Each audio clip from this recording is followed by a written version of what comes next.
Allez, bonjour à tous les amis, j'espère que tout le monde va bien. Aujourd'hui dans cette vidéo, on va consacrer une analyse technique complète sur la crypto XRP.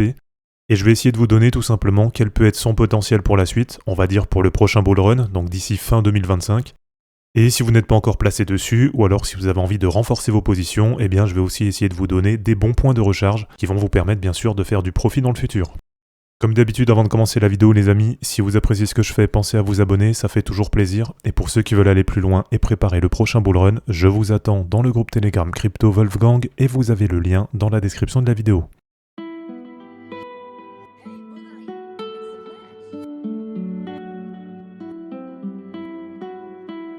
Alors on commence déjà avec quelques chiffres. XRP aujourd'hui c'est 5e en termes de total market cap.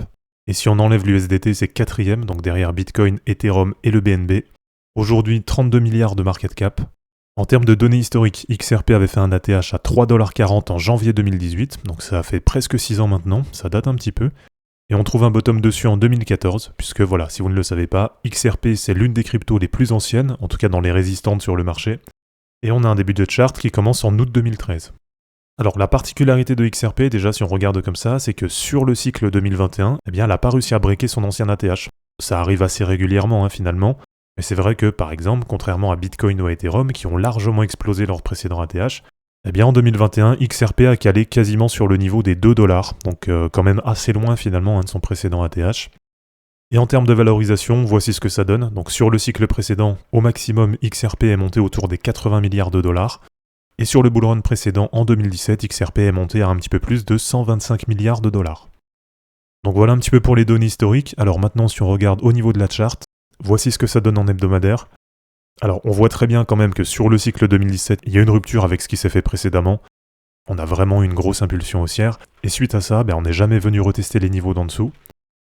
Et donc si on trace tout simplement déjà des retracements de Fibonacci, donc au niveau des chiffres, aujourd'hui on est à 0,60$. Et on se rend compte que très récemment, on est venu tester les 0,786 de Fibo à 0,72$. Donc on est très proche d'un niveau déterminant qui pourrait pourquoi pas permettre à XRP de continuer son ascension. Même si c'est vrai qu'en termes de RSI sur de l'hebdomadaire, actuellement c'est assez haut, comme un peu sur l'ensemble du marché. Donc globalement, on va dire que là court terme, j'attends pas non plus une grosse explosion de XRP. Mais peut-être sur le premier trimestre de l'année, alors ça peut venir soit avec l'effet halving de Bitcoin, qu'on attend en avril 2024, ou alors, comme vous le savez, moi ce que j'attends aussi sur XRP, c'est pourquoi pas que ce soit le 3e ETF spot qui soit approuvé dans les cryptos. Donc après Bitcoin et Ethereum, eh bien on pourrait pourquoi pas avoir XRP. En tout cas, si XRP vous intéresse, je pense que c'est une narrative à prendre en compte. Ça me paraît plutôt cohérent, de par son fondamental, son historique et son market cap actuel.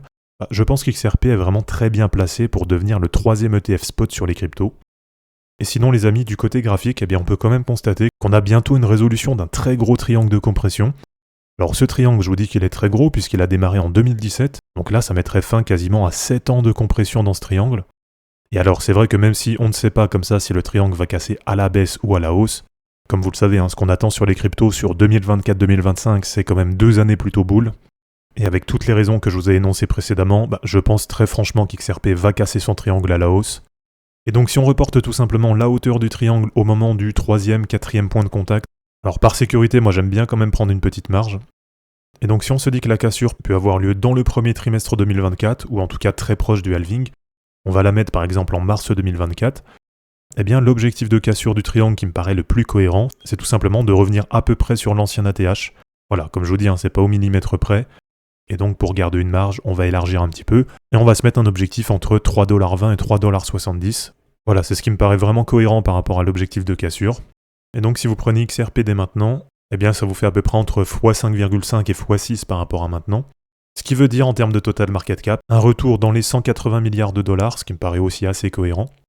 Donc si on vient à tracer les habituels cercles de Fibonacci, vous savez que c'est un outil que j'aime beaucoup utiliser.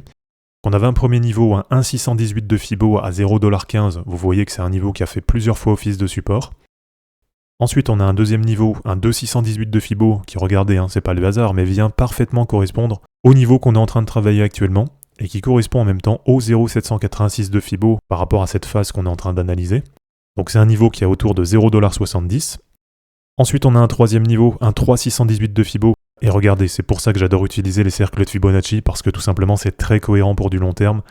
Et donc ce 3,618 de Fibo, eh bien il correspond tout simplement à l'objectif qu'on va viser, et qui est un retour à l'ancien ATH autour de 3,20$, 3,70$. Voilà, je préfère élargir un petit peu de quelques pourcents et vous donner une zone plutôt qu'un prix exact. Et enfin, pour du très long terme, alors est-ce que ce sera atteint ou pas, je ne sais pas, je ne peux pas vous dire. Sur ce cycle en tout cas, ça me paraît quand même assez éloigné. Mais il nous reste un objectif très long terme du coup sur XRP, qui sera un 4,618 de Fibo à 14$. Bien entendu les amis, entre 3$ et 14$, il y aura d'autres niveaux intermédiaires. Et pour les déterminer, on va tout simplement tracer des extensions de Fibonacci de façon très classique. Et voilà, je vous ai déjà remis en vert le premier objectif de cassure. Et donc ensuite, si on vient un petit peu plus haut, par exemple sur le prochain bull run, alors ça va aussi dépendre des liquidités qui vont arriver sur le marché des cryptos, mais des objectifs qu'on peut garder comme cohérents pour le prochain bull run, ça va être toute cette zone entre les 1,414 et les 2,618 de Fibo. Donc après, bien sûr, les amis, si on arrive sur ces niveaux, je vous invite à décharger par palier. Et donc vous allez avoir un premier niveau qui va être le 1,414 de Fibo à 4,70$. Un deuxième niveau qui est le 1,618 de Fibo à 5,40$. Le 2 de Fibonacci à 6,65$ et le 2,618 de Fibo à 8,72$. Et donc pour ceux qui seraient intéressés de se replacer sur XRP, alors je vais pouvoir vous donner différents niveaux. Premier niveau, déjà, ça va être en cas de correction, donc ça va être un niveau fluctuant, évoluant. Ça va être tout simplement de positionner des achats si le prix revient au contact du bas du triangle. Donc ça, c'est la première stratégie que je peux vous proposer. Et ensuite, si on prend tout simplement depuis le bottom de juin 2022, c'était un bottom autour de 0,28$, eh bien tout simplement, je vous invite à mettre deux paliers de recharge. Le premier sur les 0,618 de Fibo à 0,53$, et le deuxième sur les 0,786 de Fibo à 0,43$. Donc voilà les amis, c'est terminé pour cette analyse technique sur XRP, j'espère en tout cas que ça vous aura plu. N'hésitez pas à aimer cette vidéo, à la commenter et à vous abonner pour en suivre d'autres. Dans la description de cette vidéo, vous allez retrouver tous les liens utiles et les liens pour me soutenir. On se dit à bientôt pour une prochaine vidéo, et en 2023, ne capitulez pas, car les fortunes se créeront en portant vos burnes. Ciao!